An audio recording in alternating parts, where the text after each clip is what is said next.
നമസ്കാരം, എൻ്റെ പേര് ആൻസി. ഞാൻ പൂഴിക്കുന്നിലാണ് താമസിക്കുന്നത്. എനിക്കിപ്പോൾ അഡ്വൈസ് വന്നിരിക്കുന്നത് LD ക്ലർക്ക്, കോഴിക്കോട് ജില്ല, LSGD ആണ്. ഞാൻ പഠിച്ചത് പറയുകയാണെങ്കിൽ, ഞാൻ ഇവിടെ ആദ്യമായിട്ട് ക്ലാസ്സിന് വന്ന സമയത്ത് മാത്സ് ഒക്കെ ഞാൻ ചെയ്യുമായിരുന്നു, പക്ഷേ GK 0 ആയിരുന്നു. ഞാൻ BTech കഴിഞ്ഞ ഒരാളാണ്. അപ്പോൾ വന്നപ്പോൾ ഈ മാത്സ് നന്നായിട്ട് അറിയാം, ഇംഗ്ലീഷും ഒരുവിധം, പക്ഷേ GK ഒന്നും അറിഞ്ഞുകൂടാ. ഹിസ്റ്ററിയാണ് മെയിനായിട്ട് അറിഞ്ഞുകൂടായിരുന്നത്. പക്ഷേ ഞാൻ ഒരു റെഗുലർ സ്റ്റുഡൻ്റ് അല്ലായിരുന്നു ആദ്യമൊക്കെ. വരും ഒരാഴ്ചയിൽ തന്നെ ചിലപ്പോൾ 2 ദിവസമൊക്കെ മുടങ്ങും, അങ്ങനെയൊക്കെ ആയിരുന്നു. പിന്നെ പഠിത്തവും ഒരു സിസ്റ്റമാറ്റിക് ആയിട്ടുള്ള രീതിയിലല്ല, എന്നുവെച്ചാൽ കുറേ ഒരു ചറവറ ഒരു വായനയായിരുന്നു. ഈ റാങ്ക് ഫയൽ എന്ന് പറഞ്ഞ സാധനം ഞാൻ വായിക്കില്ല, എനിക്കത് അലർജിയായിരുന്നു. എന്നുവെച്ചാൽ അതിലല്ലേ ചെറുതായിട്ടല്ലേ എഴുതിയിരിക്കുന്നത്, അതുകൊണ്ട് എനിക്ക് ഇഷ്ടമില്ല വായിക്കുക. അപ്പം ഞാൻ നോട്ട് വെച്ചാണ് ഫുള്ള് പഠിച്ചിരുന്നത്. അങ്ങനെ കുറേ കാലം അങ്ങനെ തന്നെ പോയി. പക്ഷേ ഇവിടുത്തെ ക്ലാസ്സിൽ ഇവിടെ പഠിപ്പിക്കുന്നതെല്ലാം ഇവിടെ ഇരുത്തി പഠിപ്പിച്ചല്ലേ അവർ വിടുന്നത്. അപ്പോൾ അങ്ങനെ കുറേ കാര്യങ്ങൾ എനിക്ക് കിട്ടിയിട്ടുണ്ട്. അങ്ങനെ ഈ കുറേ ദിവസം ഞാൻ LD എക്സാം, ഇപ്പോൾ എനിക്ക് ജോലി കിട്ടിയതിന് മുമ്പത്തെ LD ആ എക്സാം ഞാൻ ഇടുക്കി ജില്ലയാണ് വെച്ചിരുന്നത്. ഞാൻ പോയി എക്സാം എഴുതി, പക്ഷേ എനിക്ക് പ്രതീക്ഷയൊന്നുമില്ലായിരുന്നു. പക്ഷേ എങ്ങനെയോ ഞാൻ സപ്ലിമെൻ്ററി ലിസ്റ്റിൽ വന്നത്. പക്ഷേ എനിക്ക് ഭയങ്കര അതിശയമായിരുന്നു, ഭയങ്കര സന്തോഷമായിരുന്നു. അപ്പോൾ ഈ കുറേ ആൾക്കാരൊക്കെ ഇല്ലേ നമ്മളടുത്ത്, ഇത്രയും കാലം പഠിച്ചിട്ട് ലിസ്റ്റിലൊക്കെ വന്നില്ലേ എന്നൊക്കെ ചോദിക്കും.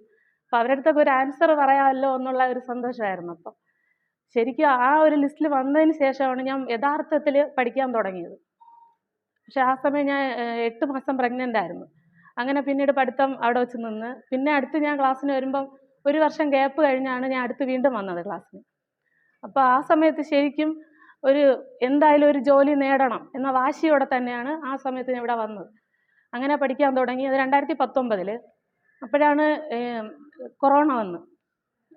നല്ല ഒരു ഇതിലാണ് ഞാൻ വന്നത്. പക്ഷെ അപ്പോൾ കൊറോണ വന്ന് പിന്നെ പരീക്ഷാ രീതികളൊക്കെ മാറി. Prelims, mains അങ്ങനെയൊക്കെയായി. സിലബസിലൊക്കെ മാറ്റം വന്ന്.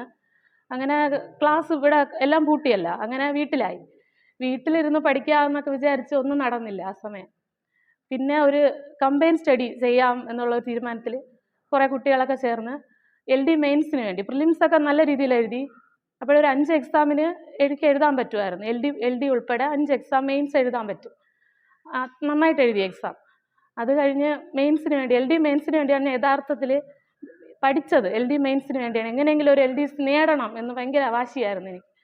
അങ്ങനെ കമ്പൈൻ സ്റ്റഡിയിലാണ് ഫസ്റ്റ് പഠിച്ചു തുടങ്ങി. അപ്പോൾ പഠിക്കണമെന്ന് പറഞ്ഞാൽ രാവിലെ 10 മണി തൊട്ട് തുടങ്ങും, വൈകിട്ട് 5 മണി വരെ പഠിക്കും. 5 മണി കഴിഞ്ഞ് പിന്നെ ഒരു ഗ്യാപ്പ്, അത് കഴിഞ്ഞ് അടുത്ത 7 മണി തൊട്ട് രാത്രി 9 മണി വരെ. രാത്രി ഉറക്കം അങ്ങനെ ഞാൻ പഠിക്കൂല. സ്കൂളിൽ പഠിക്കുമ്പോഴേ രാത്രി ഉറക്കം ഒഴിച്ചിരുന്ന് പഠിക്കാൻ എനിക്ക് പറ്റൂല. അപ്പോൾ ഈ പകൽ സമയമാണ് ഞാൻ LDCക്കും പഠിച്ചുകൊണ്ടിരുന്നത്. അങ്ങനെ പഠിച്ചതെന്ന് പറഞ്ഞാൽ, ഇവർ LDയുടെ സിലബസ് എടുത്തിട്ട് അതിന് ഏറ്റവും ഇമ്പോർട്ടൻ്റ്